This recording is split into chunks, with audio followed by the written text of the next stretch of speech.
کرو. میں نے علماء کی موجودگی میں کہا میں دوڑا تو نہیں ہوں. میں نے کہا جو انعام جو رکھا ہے میں اس کو 10,000 انعام دوں گا.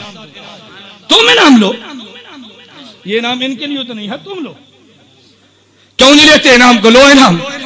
وہ دور گزر گیا, اب واپس گہر لگے ہیں, واپس بحمداللہ تعالی. وقت آنے پہ میں لاؤں گا رپورٹیں تمہارے سامنے. میں نے دوستوں سے کہا نا, کہتے دیوبندی اہل حدیث ہو گئے, اہل حدیث ہو گئے. مولانا معذرت کے ساتھ اب محسوس مت کرو, ان قریب وہ سیڑھیاں میڈیا پر آئیں گی. کتنے اہل حدیث دیوبندی بنے ہیں, 2 سیڑھیاں آ گئی ہیں مارکیٹ میں. اب آپ گنتے چلے جاؤ. وہ بیک گیئر لگ گیا. میں نے آج بھی یا مولانا سے موجود ہے, میں نے آج بھی ایک غیر مقلدین کی مناظر سے فون پہ کہا, میں نے کہا میرے دوست میں تمہیں مشورے دیتا ہوں, تم عقیدہ بیان کرو, تمہیں حق ہے. مسئلہ بیان کرو, تمہیں حق ہے. اپنے مسائل پھیلاؤ, تمہیں حق ہے. میرے کعبے کو گالیاں مت دو, تم مسائل بیان کرو, میں مسئلہ بیان کروں گا. تم دلیل دو, میں دلیل لاؤں گا. اکابر کو گالیاں دو گے, میں گالی نہیں دوں گا, تیری زبان روک دوں گا. گالی نہیں دوں گا, میں بول جاؤ, میں گالیاں نہیں دوں گا. میں یہ نہیں ہوگا تمہیں گالیاں دوں, لیکن تمہاری زبان کو روکوں گا انشاءاللہ. اور میں رب نے چاہا میں روک کر تمہیں دکھاؤں گا. موت حیات کا مالک رب ہے. جو دن زندگی رب نے رکھ دی ہے وہ کوئی نہیں چھین سکتا. موت رکھ دی ہے, کوئی زندگی نہیں دے سکتا. لیکن رب نے چاہا جن اکابر کا کھایا میں ان کا دفاع انشاءاللہ کر دوں گا انشاءاللہ. تم دیکھو کیسے دفاع نہیں ہوتا, کوئی بات ہے. خیر میرے دوستوں, میں نے عرض کیا عنوان بدل جائے گا. میں نے اتنی بات عرض کی تھی نا, آپ بات کو سمجھیں. میں نے عرض کیا میرے پیغمبر پہ قرآن اترا, میرے پیغمبر نے سنت کا مسئلہ بیان کیا نا, تو اگر شاعری پیغمبر نے سنی ہے تو تجھے بھی سنت کہہ دینی چاہیے. میرے دوستوں میں بات کو مختصر کرتا ہوں. آئیے پیغمبر کی تاریخ پڑھے, پیغمبر کی سیرت پڑھے, صحابہ کی مرویات کو پڑھے. کیا پیغمبر نے سنا ہے یا نہیں؟ میں حمد بیان کر رہا تھا زرقانی کے حوالے سے جو اللہ کے نبیوں نے بیان کی ہے. حضرت عیسیٰ نے حمد کو بیان کیا. حضرت عیسیٰ فرمانے لگے الحمدللہ الذی جعلنی کلمہ, میں اس اللہ کا شکر ادا کرتا ہوں جس رب نے مجھے کلمہ کن سے پیدا کیا. وجعل مثلی مثل آدم خلقہ من تراب ثم قال له کن فیکون. اللہ نے مجھے یوں بنایا جیسے آدم کو کن سے بنایا. جیسے آدم کا باپ نہیں تھا تو میرا بھی باپ نہیں ہے. عیسیٰ نے کہا علمنی الکتاب والتوراۃ والانجیل, رب نے مجھے کتاب کا علم دیا, رب نے انجیل کا علم دیا, رب نے تورات کا علم دیا. میرے لاہور کے دوستوں, میں تمہارے علم کے لیے ایک نکتہ کے طور پہ بات کہہ دوں. حضرت عیسیٰ کے دور میں قرآن نہیں آیا تھا. عیسیٰ سے پہلے تورات آئی, عیسیٰ سے پہلے انجیل آئی, عیسیٰ سے پہلے زبور آئی. عیسیٰ علیہ السلام فرماتے مجھے رب نے انجیل دی ہے, بات سمجھ آتی ہے. مجھے زبور کا علم دیا, بات سمجھ آتی ہے. مجھے تورات کا علم دیا, بات سمجھ آتی ہے. اور عیسیٰ نے یہ کیوں کہا کہ رب نے مجھے کتاب کا علم بھی دیا؟ یہ کیسے فرما دیا کہ مجھے کتاب کا علم بھی دیا؟ اس کی وجہ سنو, اہل سنت والجماعت کا مسلمانوں کا عقیدہ ہے عیسیٰ علیہ السلام آسمان پہ زندہ ہے, اس نے دوبارہ آنا ہے, پیغمبر کا امتی بن کے آنا ہے. جب اسے نبی کا امتی بننا ہے اس کو قرآن کا علم بھی چاہیے تھا. اللہ نے آنے سے پہلے قرآن کا علم بھی دے دیا. آنا جو تھا علم بھی دیا, آنا جو تھا علم بھی دیا نا. میں نے ایک جگہ پہ دوستوں سے کہا قرآن کے حوالے سے میں بات کہہ دوں. مرزا قادیانی کہتے عیسیٰ علیہ السلام فوت ہو گئے, آسمان پہ زندہ اٹھا لیے گئے. ہم نے کبھی قرآن پڑھ, اب قادیانی بھی تو قرآن پڑھتے ہیں نا. لوگ کہتے ہیں قرآن قرآن قرآن قرآن, قادیانی بھی تو قرآن پڑھتا ہے نا. قادیانی کہتے ہیں دیکھو اللہ نے قرآن میں کہا اس قال اللہ یا عیسیٰ, اللہ نے قرآن میں کہا عیسیٰ انی متوفی کا, توجہ رکھنا, انی متوفی کا ورافیوں کا الیہ, اے عیسیٰ میں تجھے وفات دوں گا اور تجھے اٹھا لوں گا. تو پہلے وفات ہے نا, اٹھانا بعد میں ہے. قادیانی کہتے ہیں اب قرآن کا طرز یہ بتاتا ہے کہ پہلے اللہ نے وفات دی پھر اللہ نے اٹھا لیا. ہم مانتے ہیں عیسیٰ آسمان پہ ہے لیکن پہلے موت دی اور پھر اٹھا لیا. ہم نے کہا جی کیسے؟ کہتے قرآن میں ہے اللہ نے فرمایا اس قال اللہ یا عیسیٰ, اے عیسیٰ انی متوفی کا, میں تجھے وفات دیتا ہوں, ورافیوں کا, اور تجھے اٹھا لوں گا. تو پہلے تذکرہ وفات کا یا اٹھانے کا؟ بولیے نا, آپ پریشان مت ہو, جواب میں نے دینا ہے. پہلے تذکرہ وفات کا یا اٹھانے کا؟ اب مرزا قادیانی کہتے جی پہلے اللہ نے وفات کا فرمایا پھر اٹھانے کا فرمایا. یہی بات تو میں کہتا ہوں, پہلے وفات دی ہے پھر اٹھا لیا. میں کہتا ہوں عقل کے اندھے, تو آنکھ کا بھی اندھا تھا, عقل کا بھی اندھا تھا. قرآن سمجھتا بھی نہیں تھا, دیکھتا بھی نہیں تھا. یہی تیرا نقص تھا, تو نے دیکھا تو وہ بھی یاد تھا, سمجھا تو وہ بھی یاد تھا. تیرا قصور نہیں, تیری عقل اور آنکھ کا قصور تھا. بدبخت تو نے قرآن کے اسلوب پہ غور کیا. اصل مسئلہ کیا تھا؟ عیسیٰ علیہ السلام دوڑے, یہودی پیچھے تھے. عیسیٰ علیہ السلام کمرے میں چھپے, اب یہودی باہر کھڑے ہیں. عیسیٰ علیہ السلام بھی انسان تھے, عیسیٰ علیہ السلام بھی تو بشر تھے نا, بشری تقاضے بھی تھے. عیسیٰ نے اللہ سے دعا مانگی یا اللہ میری حفاظت فرما. اللہ نے فرمایا عیسیٰ تو نے گھبرانا نہیں ہے, تجھے وفات تو میں دوں گا. اللہ وفات تو دے گا, یہ تو باہر کھڑے ہیں میری جان لے لیں گے. اللہ فرماتا نہ عیسیٰ انی متوفی کا, وفات میں نے دے رہی ہے, جب وفات میں دوں گا یہ تجھے مار نہیں سکتے. زندگی موت میرے ہاتھ میں, ان کی بس میں نہیں ہے تجھے مارنا, گھبرانا نہیں. انی متوفی کا, وفات میں دوں گا. اے اللہ کیسے دوں گا, یہ تو پہنچے. رب نے کہا برافیوں کا, تجھے اٹھا لیتا. نہیں کہا رب نے فرمایا میں تجھے اٹھا لیتا ہوں. پہلے متوفی کا کہہ کے رب نے تسلی دی ہے, رافع کہہ کے اٹھا لیا ہے. قرآن کا معنی تو یہ تھا, لیکن عقل کے اندھے اور آنکھ کے کانے تو نے قرآن کو نہ سمجھا اور اعتراض عیسیٰ علیہ السلام پہ کر دیا. میرے دوستو, عیسیٰ علیہ السلام نے یہ بات کہی, میں نے اس لیے کہا ہمارا عقیدہ عیسیٰ علیہ السلام آسمان پہ زندہ ہے اور عیسیٰ علیہ السلام دوبارہ آئیں گے. عیسیٰ علیہ السلام زندہ ہیں, آئیں گے. اور ایک اور میں بات کہہ دوں, عیسیٰ علیہ السلام ذوق تازہ ہو, میں ایک بات کہتا ہوں, عیسیٰ علیہ السلام آئیں گے دنیا میں فتنے مٹانے کے لیے. دنیا میں فتنے, توجہ رکھنا, دنیا میں فتنے. لیکن عیسیٰ علیہ السلام فتنے کیسے مٹائیں گے؟ دلیل سے یا طاقت سے؟ طاقت سے. کیسے مٹائیں گے؟ دلائل کا دور تو گزر گیا, دلائل میں برہان مکمل ہو گیا. عیسیٰ علیہ السلام اٹھائیں گے, دلیل سے نہیں عمل سے فتنے مٹائیں گے. سارے فتنے مٹ گئے, یہودیت کا, عیسائیت کا, مرزائیت کا. اللہ کے پیغمبر فرماتے ہیں اٹھاؤ, یہ روایت مسند ابو یعلا میں موجود ہے. ابو ہریرہ فرماتے ہیں رضی اللہ عنہ, حضرت عیسیٰ علیہ السلام فتنے مٹا کے پیغمبر کے روزے پہ جائیں گے. پیغمبر پہ فتنہ باقی ہے نا, نبی سنتا ہے یا نہیں سنتا؟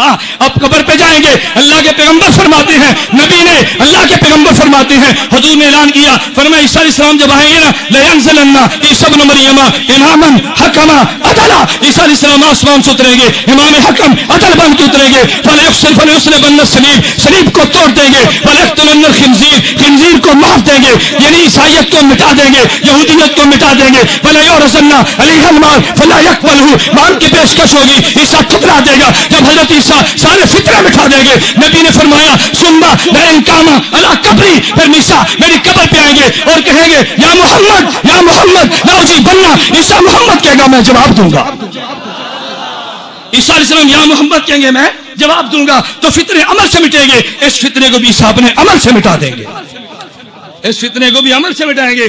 ثم لئن قام علی قبری, میری روایت پہ جڑا کر, میری روایت پہ بحث کر, میرے راویوں کی سند پہ اعتراض کر, مناظرے کا میدان گرم کر, میری روایت پہ کر جڑا.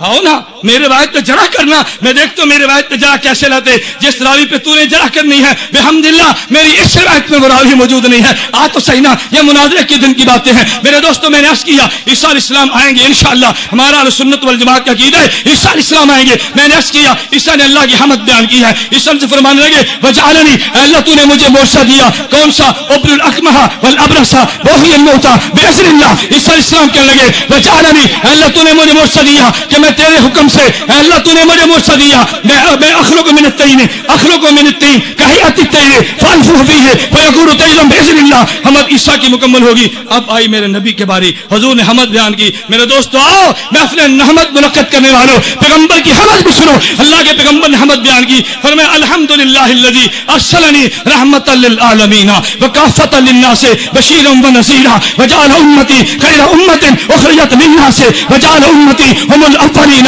وانزل علی القرآن فیہ بیان للناس. پیغمبر نے حمد بیان کی, فرمایا ورفع ذکری وجرع صدری ووضع عنی وزری. اللہ کے پیغمبر نے حمد کو بیان کیا, وجعلنی فاتحا وخاتما. میرے دوستو سنو, پیغمبر نے حمد بیان کرتے ہوئے کیا فرمایا, الحمدللہ الذی. اب زیادہ وقت نہیں ہے میں حمد کہہ کے جملے کی شرح کرتا. فرمایا الحمدللہ الذی ارسلنی رحمتا للعالمین. اے اللہ تیرا شکر ہے, منہ نے تو نے رحمت للعالمین بنا دیا, رحمت للعالمین. اب دلیل سنو, دلیل سنو. لوگ باز تو نہیں آتے, کہتے ہیں اچھا اللہ کا نبی ہر جگہ موجود ہے.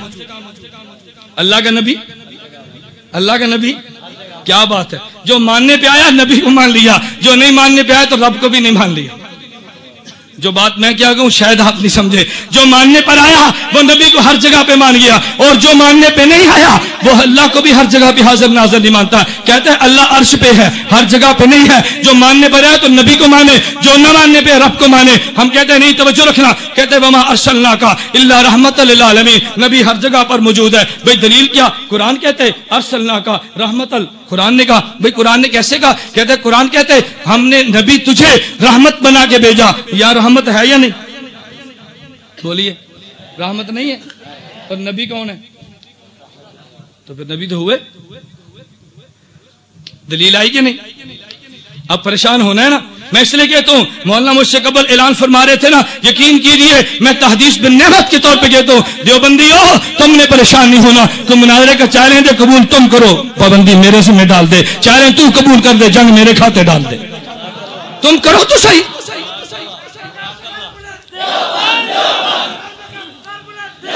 وما ارسلناک